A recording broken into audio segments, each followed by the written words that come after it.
Price of Forgiveness, A Father's Heartbreak. In a quiet suburban neighborhood where the echoes of children playing once filled the air with joy, there lived James Hawthorne, a father whose world revolved around his son, Ethan. James had always believed in the sanctity of family bonds, instilling in Ethan values of honesty and trust from a young age. Theirs was a relationship built on mutual respect and deep affection.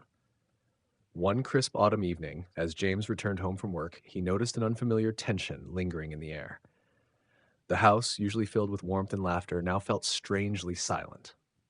Ethan, his usually cheerful son, avoided his gaze, busying himself with trivial tasks around the house. Sensing something amiss, James confronted Ethan gently, hoping to dispel the unease that hung between them. It was then that Ethan confessed, a confession that shattered James's world into a million jagged pieces.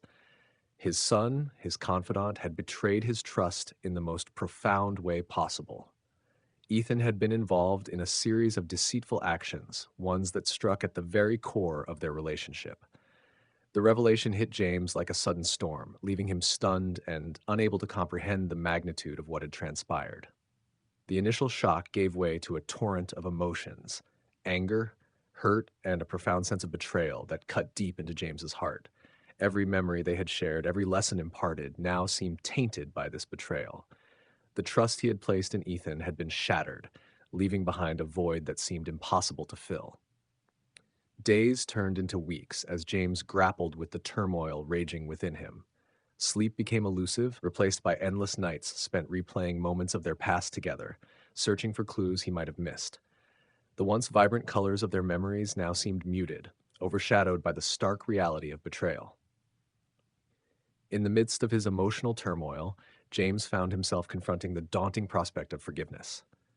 Could he forgive Ethan for this grievous breach of trust? The very thought stirred a tumultuous sea of conflicting emotions within him.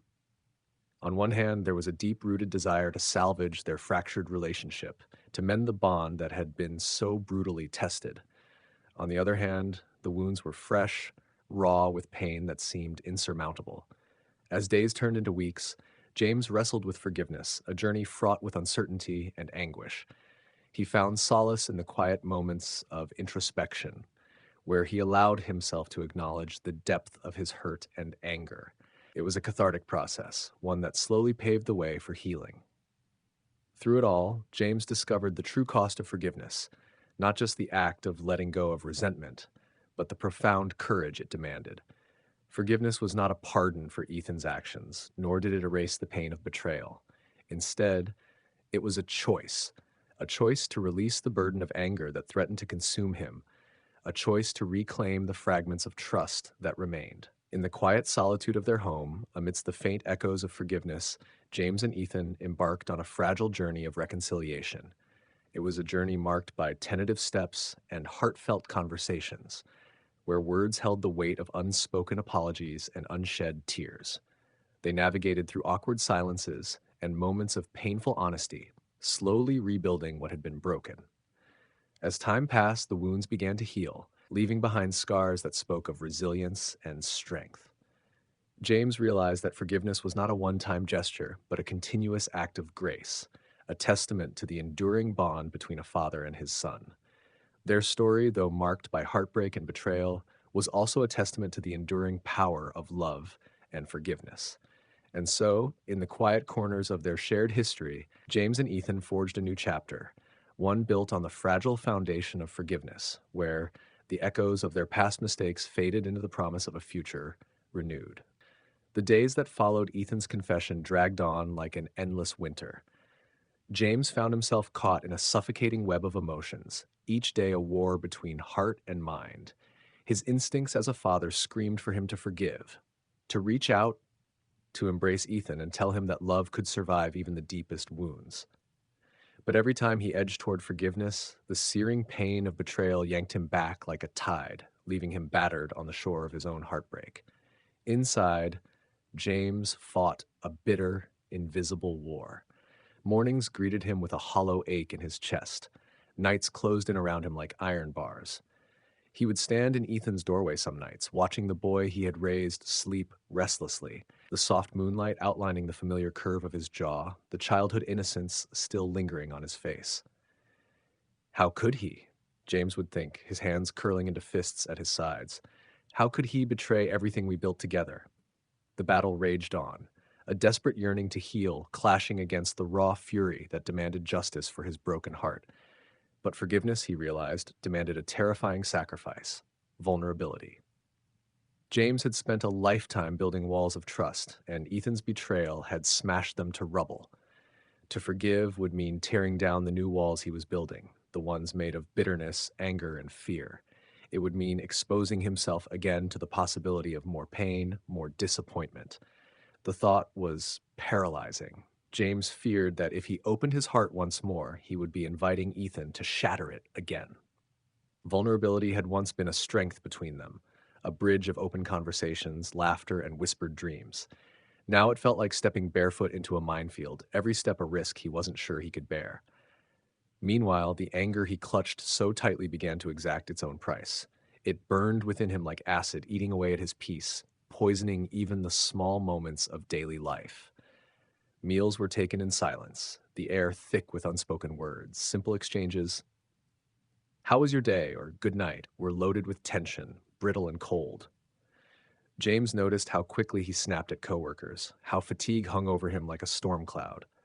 Sleep was no longer a refuge, but a battlefield of restless tossing and dreams filled with fractured memories. His world had narrowed into two emotions: rage and regret, each feeding the other in a vicious cycle. He realized, slowly and painfully, that holding on to anger was not a shield. It was a chain binding him to the very hurt he longed to escape. Every time he replayed Ethan's betrayal in his mind, the wound reopened, fresh and bleeding. Anger gave him a false sense of control, but it was rotting him from the inside out, dragging him further from any hope of reconciliation. One evening, sitting alone at the kitchen table, James stared into a cup of cold coffee and thought about the future. Was this the legacy he wanted to leave behind? A relationship defined by silence and resentment? A son who had strayed, yes, but who was still reaching out, even if awkwardly, hoping for redemption? James thought of his own father, a stern man who had once turned away from him after a single mistake, shutting the door to forgiveness forever. That had been decades ago, yet the sting of it still ached like an old wound in rainy weather. "I swore I would be better," James whispered to himself. "I swore I would never be him." Tears welled in his eyes, hot and blinding. For the first time in weeks, James allowed himself to weep, not just for Ethan's betrayal, but for his own battered dreams, for the fragility of love, for the terrifying beauty of being human and breakable. Forgiveness, he realized then, was not about condoning what Ethan had done. It was about choosing to live in love, rather than letting pain dictate the rest of his life. It was about laying down the sword, not because the battle had been won, but because carrying it any longer would kill him just as surely as the betrayal had wounded him. It would not be easy.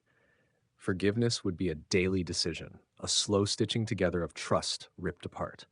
It would mean facing vulnerability, having to hope that love could survive even this. And so, with trembling hands and a heart still bleeding but brave, James decided he would try. Not because Ethan had earned it, but because he refused to let anger claim what little hope remained between them.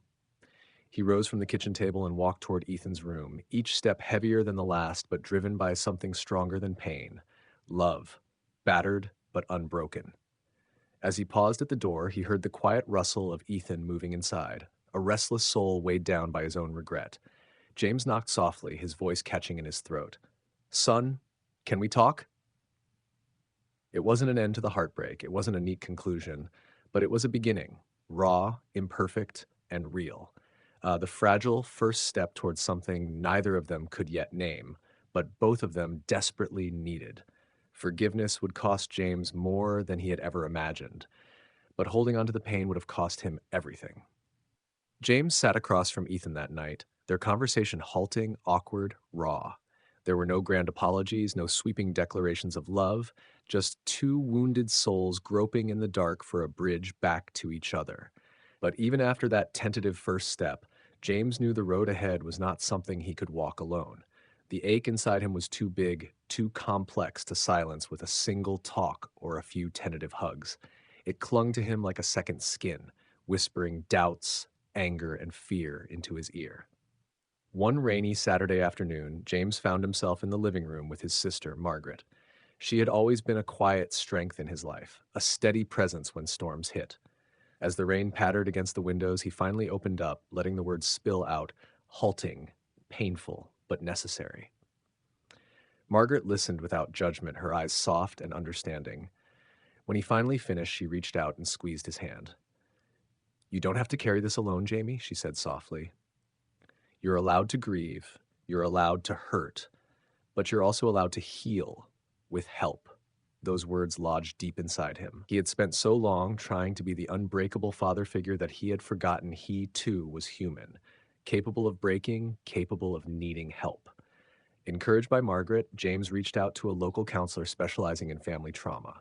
Sitting in that small, sunlit office for the first time was harder than any conversation he'd ever had with Ethan. It felt like admitting failure. But gradually, James came to see it differently, not as a sign of weakness, but as an act of strength. In those quiet, uncomfortable therapy sessions, James began to untangle the tightly knotted threads of his anger, pain, and fear. His therapist gently guided him toward introspection, encouraging him to look inward, not just at Ethan's betrayal, but at himself. For the first time, James asked himself, "What do I need to heal?" Not what Ethan needed, not what others expected of him, but what he, James Hawthorne, needed to begin moving forward. He realized that part of his devastation stemmed from the fact that he had placed Ethan on a pedestal, expecting him to live by the same unwavering moral compass he had tried to uphold. But children were not perfect reflections of their parents. They were flawed, evolving beings who sometimes made terrible mistakes, just as he once had in his own youth. James also acknowledged his own boundaries, lines that needed to be respected if he and Ethan were ever to rebuild. Trust would not be given freely again. It would have to be earned slowly and with intention. And that was not cruelty, it was wisdom. Healing required not just love, but healthy boundaries to protect the tender new growth of trust. Forgiveness, James learned, was not an immediate destination. It wasn't a magic wand that could wipe away the hurt or instantly restore their relationship to what it once was. It was a long, winding path, a path he could choose to walk or not, day by day, breath by breath. Some days the anger flared again, catching him off guard like an ember from a long, dead fire. On those days, he learned to be gentle with himself, to acknowledge the pain without letting it drown him. Other days, when he saw a flicker of the old Ethan, the boy who used to race into his arms after a soccer game, the boy who would sit up late talking about dreams and fears, hope flickered, tentative but alive. One evening, months into their slow journey of healing, James sat in the backyard watching the sky blush with the colors of sunset. Ethan came outside, a battered leather journal in his hands. "Dad," Ethan said hesitantly, holding out the journal. "I've been writing about everything, about why I did what I did, about how sorry I am, about how I want to do better. I know I can't fix what I broke, but I want you to have this, if you ever feel like reading it." James took the journal with trembling hands. He didn't open it right away. Instead, he simply looked at Ethan, the earnestness in his eyes, the unmistakable ache to be seen, forgiven, loved. And in that moment, James felt something shift inside him, a loosening of the iron grip around his heart. Not complete forgiveness, not yet, but the possibility of it. A road stretching ahead, uncertain but illuminated by the faint, stubborn light of hope. Forgiveness would be a journey. Healing would be a choice he would have to make again and again. But for the first time, James believed he could make it. Not because the pain had disappeared, not because trust had magically been restored, but because he had found within himself the strength to heal, the strength to love, even with scars. And that, he realized, was the true price and gift of forgiveness. Passed, then months. Seasons changed, the brittle chill of winter slowly giving way to the tender green of spring. And with each passing day, James found himself confronting the most difficult decision of his life, whether to let go. Not let go of his son. No, he had long since decided that love was a commitment he could not so easily sever. But let go of the anger, the betrayal. The heavy armor of resentment he had carried for so long it felt stitched into his very bones. It wasn't a grand moment. There were no fireworks, no epiphanies shouted into the rain. It happened on an ordinary Thursday evening. James was cleaning out the garage, sorting through old boxes stacked with years of forgotten memories. He stumbled upon a worn shoebox labeled Ethan's Childhood. Curiosity, or perhaps something deeper, urged him to open it. Inside were snapshots of a lifelong past. A crayon drawing of the two of them holding hands under a crooked sun. A Father's Day card, misspelled but heartfelt. "You're my best friend, Dad." A medal from a little league game where Ethan had struck out every time but still grinned ear to ear as James lifted him high on his shoulders. James sank to the concrete floor, the shoebox resting on his lap. His heart ached, not with anger this time, but with grief for everything they had lost, and for everything they still could lose if he stayed shackled to his pain. He realized then, letting go didn't mean pretending the betrayal hadn't happened. It didn't mean pretending he hadn't been hurt. It meant choosing not to be defined by that hurt anymore. It meant acknowledging the scars while refusing to let them dictate the future. Slowly, reverently, James closed the shoebox and set it aside. He leaned back against the wall, closed his eyes, and whispered into the stillness of the garage. "I forgive you, Ethan." It wasn't a lightning bolt. It wasn't a cure for all the ache. But it was a release, as if a great iron chain around his heart had finally mercifully snapped. The next day, James invited Ethan to lunch. It was the first time in a long while that they sat face to face without the heavy fog of guilt and anger clouding the air. They spoke cautiously at first, as if feeling their way through a dark room. But then something shifted. Ethan opened up, not just about the betrayal itself, but about the pressures he had felt, the loneliness he hadn't known how to express, the deep-rooted fear of disappointing the man he admired most. His voice shook with the rawness of it, and James listened. Not as a judge, but as a father, battered but still willing to hear the truth. And for the first time, James spoke too, not just about the betrayal, but about his own imperfections, his own failures, the crushing weight of expectations he had unknowingly placed on Ethan's young shoulders. They cried, they laughed, awkward and broken at first, then freer. It wasn't perfect, but it was real. And there, over simple plates of sandwiches and coffee, they began the delicate, sacred work of rebuilding. Not the old relationship that had been irreparably changed, but something new. Something rooted not in the illusion of perfection, but in the messy, beautiful reality of honesty, vulnerability, and understanding. For James, finding peace didn't come all at once. It came in small, almost imperceptible moments. An evening walk where the silence between them was comfortable rather than strained. A quiet good night that didn't carry the weight of unspoken resentment. The day he watched Ethan help a neighbor fix a broken fence, seeing the kindness that had never truly left his son. James realized that peace wasn't about forgetting the past. It was about accepting it, embracing the entirety of their story, blemishes and all.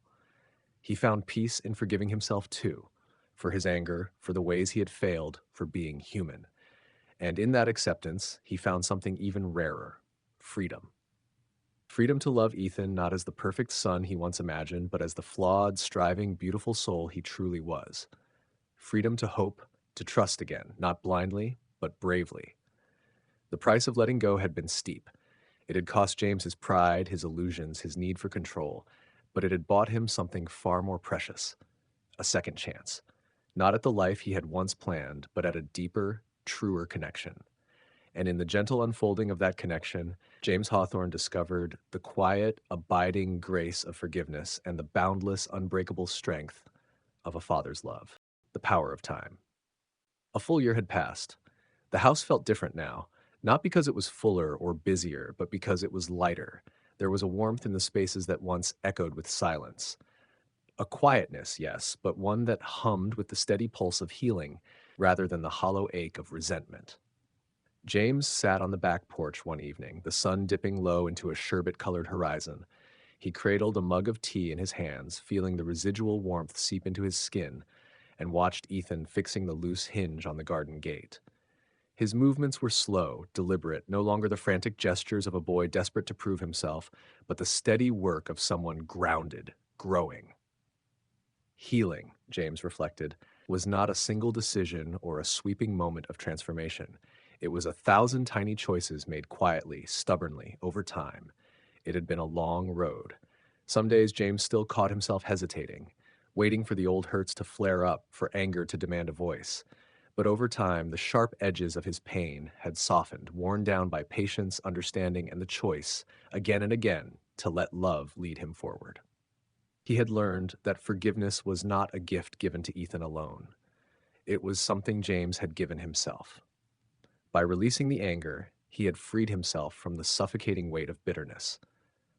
By letting go of the betrayal's power over him, he had reclaimed the simple, profound joys of being a father, the laughter shared over dinner, the pride in watching Ethan stride something better, the peace of knowing he had not let pain define his life.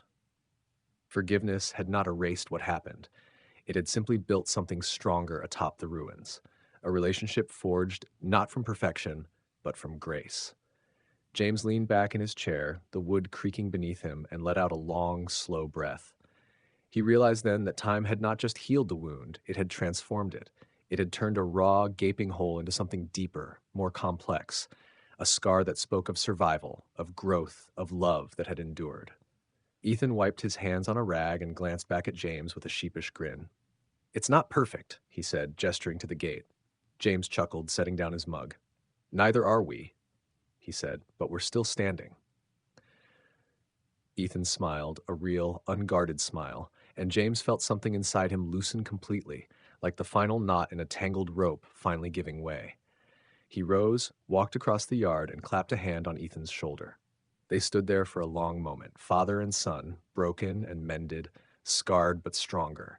The future still held its uncertainties.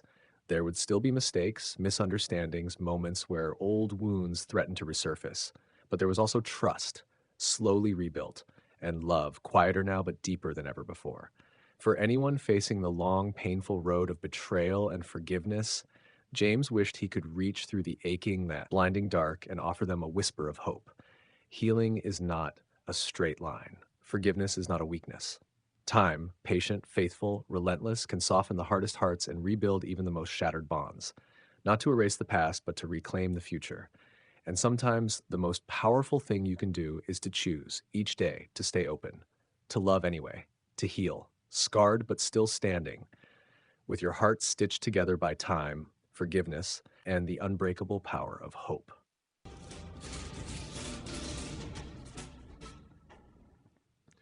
To anyone out there standing at the crossroads of pain and forgiveness, wondering if healing is even possible, this is for you. I won't lie to you. Betrayal cuts deeper than almost any wound. It shatters your trust, your peace, your very sense of safety in the world. There were days I thought I would never find my way out of the anger, the sadness, the hollow ache that betrayal leaves behind. But I did. Not because I forgot what happened, not because the pain magically disappeared, but because I chose over and over again to not let that pain define me. I chose to believe that healing was worth the fight, even when it felt impossible. Forgiveness wasn't something I did for my son alone. I did it for myself because I deserved peace, because I deserved a life not shackled to anger.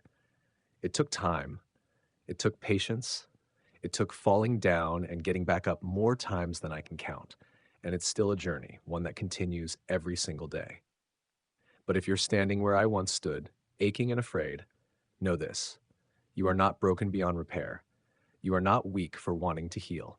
You are brave beyond measure for even trying. Forgiveness doesn't mean forgetting. It doesn't mean condoning. It means choosing freedom over bitterness. It means choosing your future over your past. And I promise you, on the other side of the pain, the resentment, the fear, there is peace, a quieter peace maybe, a hard-won peace, but peace all the same. Hold on, take your time, be gentle with yourself. Healing is waiting for you, and you are more than strong enough to reach it.